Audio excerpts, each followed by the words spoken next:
Welcome back, everyone. I am Psycho Emerald. Today I'm back with another Back to the Future NECA action figure unboxing and review. Today I have the Ultimate Doc Brown from the first Back to the Future film. And yeah, Back to the Future figure reviews don't show up that often on the channel, but when they do, I'm usually pretty excited because I love the Back to the Future films. And so when there's a Back to the Future figure that I really want, I'm usually really excited about it. And I've been excited about this guy for quite a long time, ever since I saw him revealed. And now I finally have him in hand. I got him as soon as he was in stock on Dorkside, so I'm super happy to have him. And I love the box on this guy. I did not know it was going to be the case of plutonium. I think that is awesome. It says Ultimate Doc Brown 1985. You got the Back to the Future 35th anniversary sticker up there. Ultimate Doc Brown hazmat suit. The kind of cover art. You got the DeLorean there, always looks awesome. Got some shots of the figure on the back. You got him right there holding his clipboard. You got him next to the 1985 Marty, which I will bring in for a comparison later. That should be pretty fun. Then we have him there holding his hands up like he did in the film while holding the pistol. And then we've got a whole bunch of other figures here. I have the 1985 Marty, the Biff Tannen, and the Marty McFly 2015 so far. And I'm excited for that Griff, but I think the head sculpt does not look that great. Mostly the secondary head sculpt without the helmet. But I would never use that one anyway, since he always had the helmet on in the movie. On the top, warning, choking hazard. It says ages 14 and up. Ultimate Doc Brown hazmat suit. We've got the DeLorean right there, Back to the Future logo. The write-up on the back here underneath Back to the Future Ultimate Doc Brown hazmat suit says Marty McFly and Doc Brown experience the adventure of a lifetime in an unlikely time machine as they travel to past, present, and future, setting off a time-shattering chain reaction that disrupts the time-space continuum. Yeah, it says that on all the figures, but still fun to read every once in a while since I don't get these figures all that often. But yeah, I'm hoping that, I know it's not the most loved out of the films, but I love it. I love the third film. And they haven't done any figures from Back to the Future Part 3. I would mostly just love to see a Doc and a Marty from that.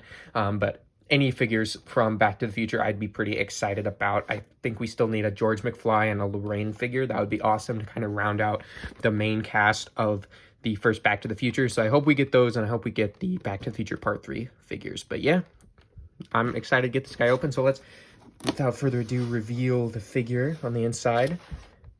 He looks pretty awesome. And as you can see on the inside here, you can kind of even see the plutonium canisters and the styrofoam case, which is a really, really cool touch. But yeah, I'm really loving the way the box looks. They got a photography shot of Doc Brown right there with the his truck in the background. Very, very cool. And yeah, I've been really excited about this figure, and I'm ready to pop him open, but I'll spare you guys the unboxing segment on this one like I usually do with NECA figures, because it's kind of a hassle to open these boxes because they've got all the plastic ties and everything. So I'll take care of that off camera, and I'll get the figure out so we can take a look at him. And if you can see that, despite the glare on the screen, I think it's pretty cool that they've got the DeLorean in there. So I thought I'd just point that out. It's cool background artwork. All right, so here's Doc all out of the package with all of his accessories. And after playing with this guy for a bit, off camera, got to try out all his accessories and stuff. This might be one of my new favorite figures ever. So let's check him out. First of all, the head sculpt is amazing. It has an amazing likeness to Christopher Lloyd. Both of them do. They both look a lot like him, and they have a lot of realistic details in them to make them look like a real human face, which is really, really nice. And the hair looks really nice as well. It's kind of, you know, that gray with a little bit of blonde that you can kind of see in it, which is really, really cool.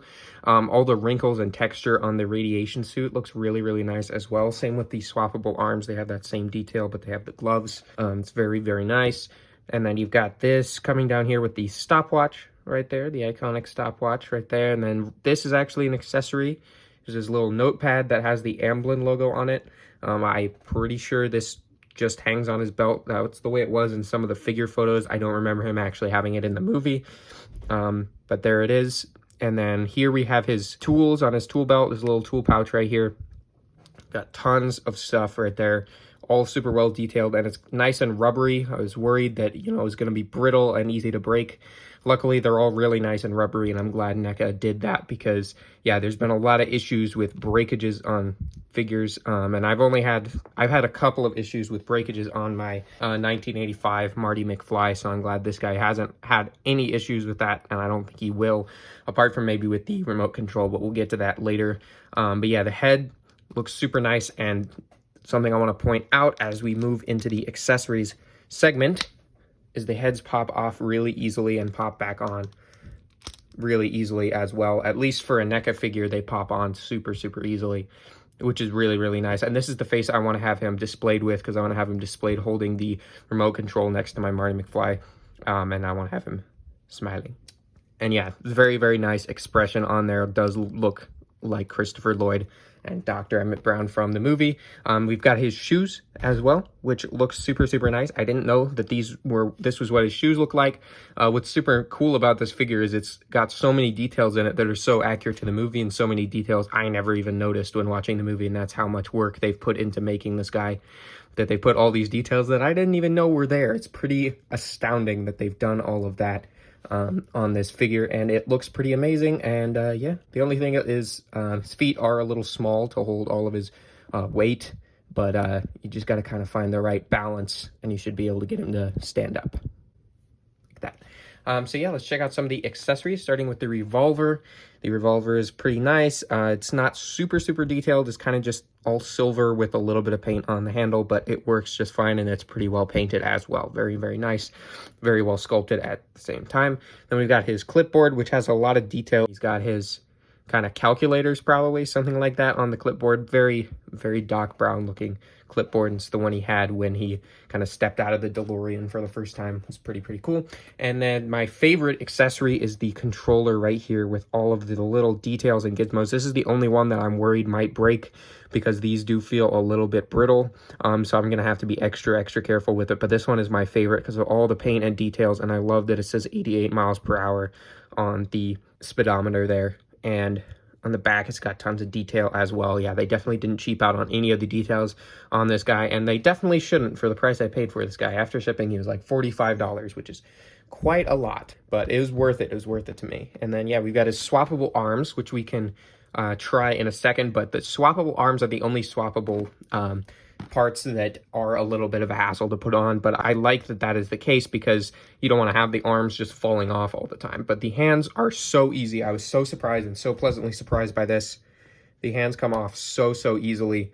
And I've had so many issues, so many annoying issues where it's impossible to get the hands off, or I'm worried I'm going to break them because it takes so much effort to try to pull them, but you don't want to pull too hard and break them. These ones are so easy. They take hardly any effort to pull them, and they just pop right off. And then you can do stuff like that and have him holding his clipboard, which is super, super cool. Love that. And yeah, if we take the clipboard there, and then you can easily just pop that right out, and then pop that right in. And off camera, I'm going to pull the arms out and then put them back on, or I could do it on camera and put in time lapse. Here, I'll do that.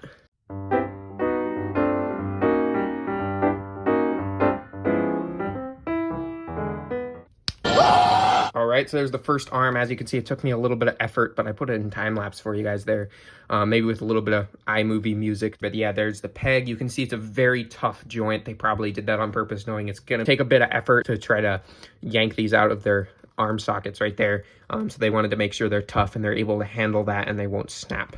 And as you can see, these arms right here can pop in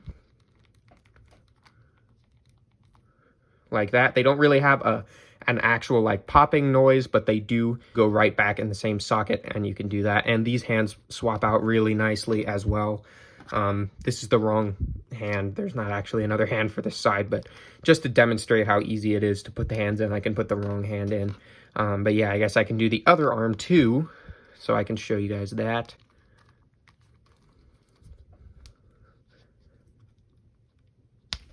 There you go. That one actually didn't take too much effort, which is nice. I think I'm starting to kind of loosen up the joints a little bit, which is good. So it'll be easier to swap these. Whoops. Bumped the camera. Easier to swap these in and out. And yeah, if you look at this, we've got this hand right here. Pops out super, super easily. Super nice and satisfying. And then pop that one right back in and give him his pistol. And the hands are a little bit stiff, so you kind of have to finagle the pistol in there a little bit. But you can totally do it. It is definitely doable. And as you can see there, you have him right there with the pistol, which is super nice. And yeah, I'm really loving all the detail on this guy as well. You know, you got the radiation symbol on the gloves, which is cool. And you've got his undershirt here. I think it would be cool if you could kind of see a little bit of his bulletproof vest. That would have been kind of fun. But you can kind of see some of his undershirts underneath the radiation suit, which is pretty cool as well. And yeah, I'm really loving the head sculpts. Sometimes the NECA figure head sculpts is kind of hit or miss. I think the Biff Tannen head sculpt was amazing, but I think both the Marty McFly head sculpts are pretty awful. But I think that this one is probably the best out of all of them so far. I'm really, really liking it. So yeah, now that we've looked at all the accessories and all the detail, I've got them all strewn about. But anyway, let me get them into a cool pose, and I will give you guys a closer look at Dr. Emmett Brown.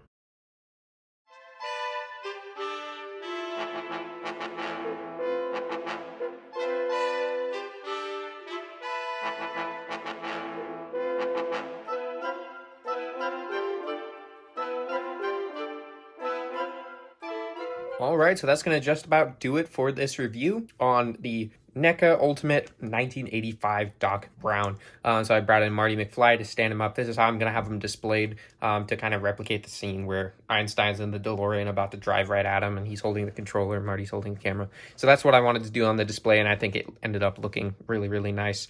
So yeah, I'm really excited to have this figure. I'd highly, highly recommend it. It's probably one of my new favorite figures. Everything is pretty seamless, the way the hands swap out, the way the head swaps, all the detail on all the accessories and on the figure itself. The head sculpt likeness is great on both of them. And really, I just really love this figure. I'm really enjoying it. And I paid a lot for it since they've moved up the NECA prices, and you have to pay a little more when you order online because of shipping and whatnot.